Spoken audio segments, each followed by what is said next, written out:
میرے نبی کی آل شہزادہ امام حسین علیہ السلام میدان کربلا میں جب تمام اپنے رفقا کو، تمام اپنے جانثاروں کو، اپنے تمام عزیزوں کو اللہ کی بارگاہ میں قربان کر بیٹھے، آخر میں اپنی باری آئی، اپنا سر بھی اللہ کی راہ میں سجدے کی حالت میں قربان کر دیا۔ میں تو یوں کہوں گا سجدے تو اوروں نے کیے پر اس کا نرالا انداز ہے، سجدے تو اوروں نے کیے پر اس کا نرالا انداز ہے، حسین تو نے وہ سجدہ کیا جس پر خدا کو بھی ناز ہے۔ میرے دوستو، میرے امام حسین کی شہادت سجدے کی حالت میں ہوتی ہے۔ یزیدیوں نے میرے امام حسین کی گردن مبارک کو جسم مبارک سے جدا کر دیا۔ لوگ کہتے ہیں امام حسین کی گردن کٹی، میں کہتا ہوں نہیں، گردن نہیں کٹی، بلکہ میرے امام حسین کی گردن کو کاٹ کر بوسہ گاہ مصطفیٰ کو کاٹ دیا۔ اللہ اکبر۔ حدیث کے اوراق دیکھیں، تاریخ اٹھا کر دیکھیں، جب بھی میرے آقا علیہ الصلوۃ والسلام امام حسین کو چوما کرتے تھے، اتنا چہرے پہ نہیں چوما کرتے تھے جتنا گردن پہ بوسے دیا کرتے تھے، اور فرماتے تھے یہ میرا وہ بچہ ہے، یہ میرا وہ نواسا ہے جس نے اپنی گردن میرے دین کی بقا کے لیے کٹوا دینی ہے۔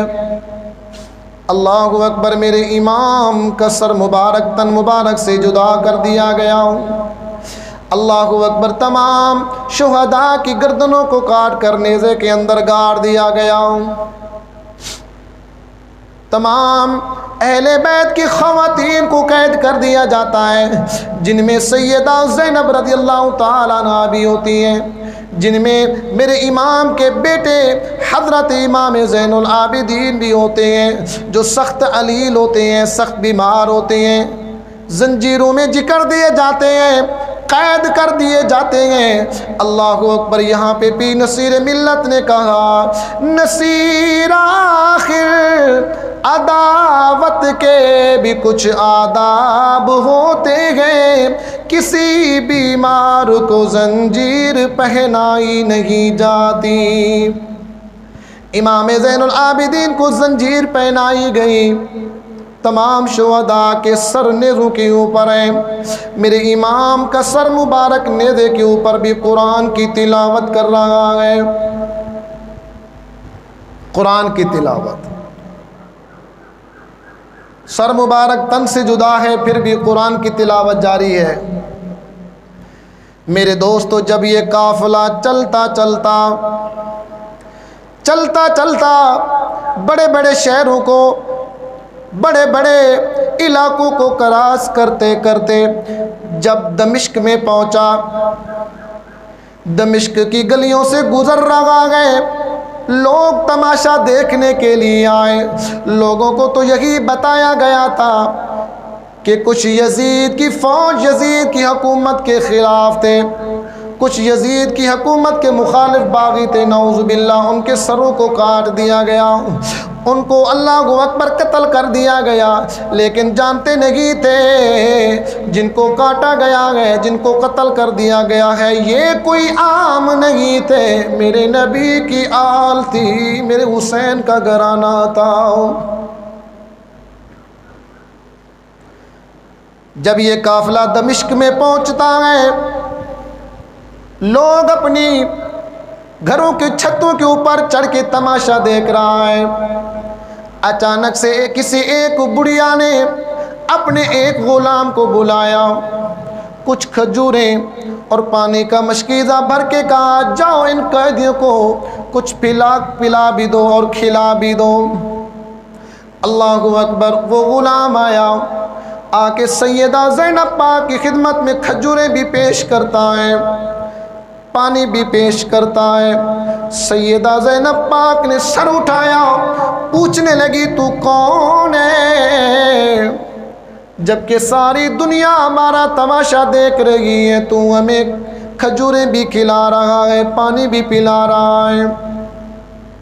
اس غلام نے کہا، بی بی وہ سامنے چھت کے اوپر بیٹھی ایک بوڑھی خاتون ہے، اس نے آپ کے لیے کھجوریں بھی بھیجی ہیں، پانی بھی بھیجا ہے۔ سیدہ زینب پاک نے کہا اس کو میرے پاس بلا کر لاؤ۔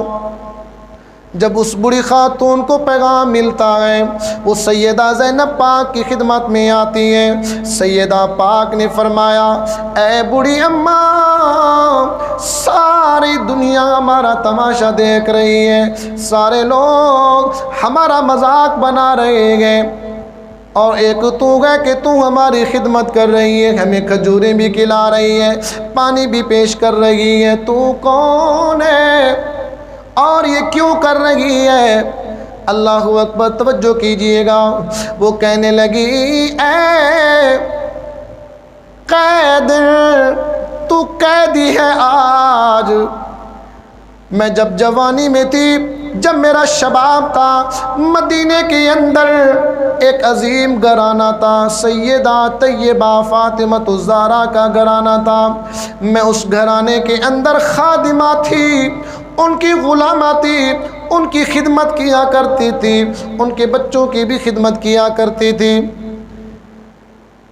جب میری پاک بی بی سیدہ فاطمہ الزہرا کا وقت اخیر آیا تو مجھے کہا، اے فضہ، ان کا نام فضہ تھا، کہنے لگی، اے فضہ، اللہ تیری لمبی عمر کرے، اللہ تجھے تندرستی دے۔ زندگی میں ایک نصیحت کر رہی ہوں، جب کبھی کسی قیدی کو دیکھنا، کھجوریں بھی کھلانا، پانی بھی پلا دینا، ان کی خدمت کر دینا۔ فضہ کہنے لگی، بی بی میں تو اپنی سیدہ طیبہ فاطمہ الزہرا کی اس نصیحت پہ عمل کر کے آپ کو پانی پلا رہی ہوں، میں تو آپ کو جانتی نہیں ہوں، بس اس پاک بی بی کی نصیحت پہ عمل کر رہی ہوں۔ سیدہ زینب پاک نے کہا، اے فضہ، بتا تو صحیح، تو نے جو ہماری خدمت کی ہے، اس کا کچھ صلہ بھی چاہتی ہے کہ نہیں چاہتی؟ اللہ اکبر۔ حضرت فضہ نے کہا، اے اللہ کی بندی، میں کچھ اور نہیں چاہتی، بس آپ میرے لیے دعا کر دیں۔ آپ نے فرمایا، کون سی دعا؟ کہنے لگی، دعا میرے لیے یہ کر دے کہ میری اس پاک سیدہ طیبہ فاطمہ الزہرا کے گھر میں چھوٹے چھوٹے بچے ہوا کرتے تھے، جن میں ایک سیدہ زینب تھی، اس وقت چھوٹی تھی، ایک امام حسن تھے اور تیسرے امام حسین تھے۔ یہ تو سن چکی ہوں کہ امام حسن کا انتقال ہو گیا ہے مدینے میں، اب آپ دعا فرما دے، اللہ مجھے حسین کی اور سیدہ زینب کی زیارت کرا دے۔ اللہ اکبر، اللہ اکبر۔ سیدہ زینب کی آنکھوں میں آنسو آئے اور فرمانے لگی، اے فضہ، اللہ نے تیری دعا قبول کی ہے، وہ جو نیزے پہ قرآن پڑھ رہا ہے وہ حسین ہے، اور جس کے ہاتھوں میں بیڑیاں ہیں، زنجیریں ہیں، جو قیدی بن کر تیرے سامنے ٹھہری ہے، یہ علی کی بیٹی زینب ہے۔ میرے دوستو، اس وقت حضرت فضہ کا عالم کیا ہوگا؟ زمین پہ گرتی ہیں، بے ہوش ہو جاتی ہیں۔ چل کر آئی تھی، لیکن تاریخ نے لکھا ہے اس کے بعد جب تک سیدہ فضہ زندہ رہی، کبھی چل کر نہیں دیکھا تھا، ہمیشہ رویا کرتی تھی، پاک علی کے گھرانے کو یاد کرتی تھی۔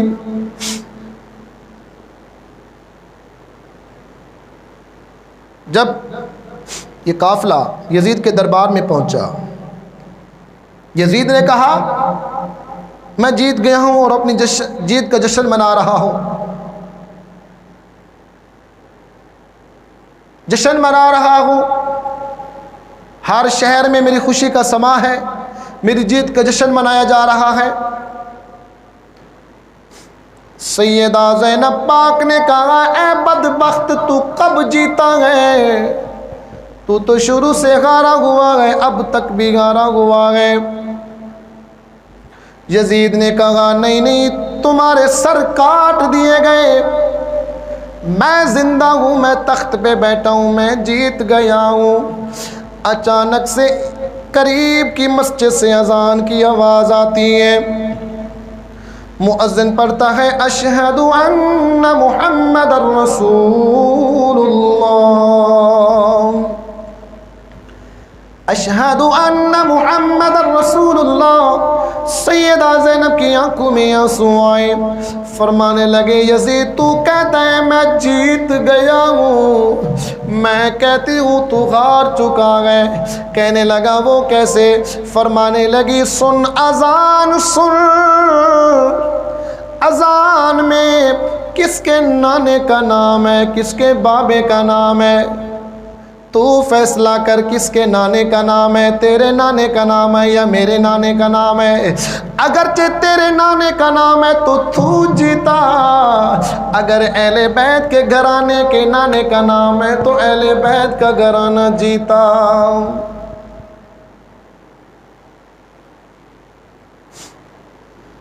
سیدہ زینب پاک وہ صابرہ خاتون ہے، وہ صابرہ جس پہ صبر بھی انتہا کر گیا۔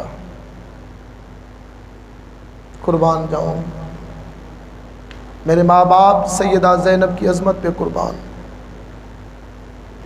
میری عزت سیدہ زینب کی قدموں کی خاک پر قربان۔